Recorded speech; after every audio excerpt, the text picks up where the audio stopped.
কি এক আজীব চরিত্র।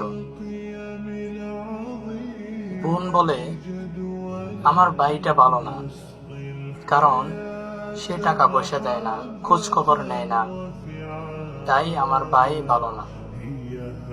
আবার ওই বোনটাই বলে, আমার জামাইটাও ভালো না, কারণ সে তার ভাই বোনদেরকে টাকা পয়সা দেয়, খোঁজ খবর নেয়, এজন্য আমার জামাইটাও ভালো না। মা বলে যে আমার ছেলেটা ভালো না, কারণ সে শুধু বইয়ের কথা শোনে। আবার ওই মায়ে বলে, আমার মেয়ের জামাইটাও ভালো না, কারণ আমার মেয়ের একটা কথাও শুনে না।